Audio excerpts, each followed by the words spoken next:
Hi అండి. Welcome back to మన ఇంటి సాంప్రదాయం. ఇవాళ వచ్చేసి కమ్మటి బీరకాయ పప్పును చాలా సింపుల్గా ఎలా తయారు చేసుకోవాలో చూద్దాం. బీరకాయతో కర్రీలు ఫ్రైలే కాకుండా ఇలా పప్పు తయారు చేసుకున్నట్లయితే చాలా టేస్టీగా ఉంటుంది. ఎక్కువ ప్రాసెస్ లేకుండా ఈ బీరకాయ పప్పును సింపుల్గా ఎలా తయారు చేసుకోవాలో చూసిద్దాం. ఒక ప్రెషర్ కుక్కర్ తీసుకుని అందులో ఒక హాఫ్ కప్ దాకా కందిపప్పును వేసుకోవాలి. వాటర్ పోసి 2 సార్లు శుభ్రంగా వాష్ చేసుకోవాలి.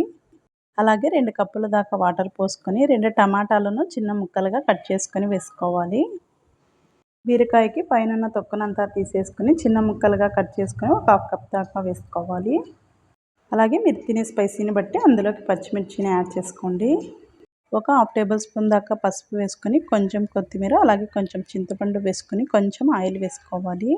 కుక్కర్ మూత పెట్టేసి 3 లేదా 4 విజిల్స్ వచ్చేదాకా ఉడికించుకోవాలి.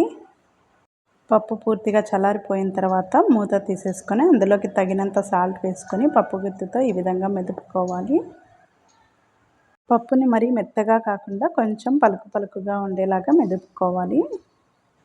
ఇప్పుడు వచ్చేసి స్టవ్ వెలిగించి కడాయి పెట్టుకొని అందులోకి ఒక 2 టేబుల్ స్పూన్ దాకా ఆయిల్ వేసుకొని అందులోకి చిన్న ఉల్లిపాయను పొడవుగా కట్ చేసుకొని వేసుకోవాలి. ఇవి కొంచెం ఫ్రై అయిన తర్వాత ఇందులోకి ఒక 1 టేబుల్ స్పూన్ దాకా ఆవాలు, జీలకర్ర అలాగే కొంచెం కరివేపాకు వేసుకొని ఎండుమిరపకాయలను వేసుకొని బాగా ఫ్రై చేసుకోవాలి. ఇవన్నీ బాగా ఫ్రై అయిన తర్వాత పప్పుని ఇందులోకి వేసుకొని బాగా మిక్స్ అయ్యేలాగా కలుపుకోవాలి. అంతేనండి. ఇలా తయారు చేసుకున్నట్లయితే బీరకాయ పప్పు చాలా టేస్టీగా ఉంటుంది. ఈ బీరకాయ పప్పును అప్పటికప్పుడు చాలా ఈజీగా తయారు చేసుకోవచ్చు. ఎక్కువ టైం కూడా పట్టదు.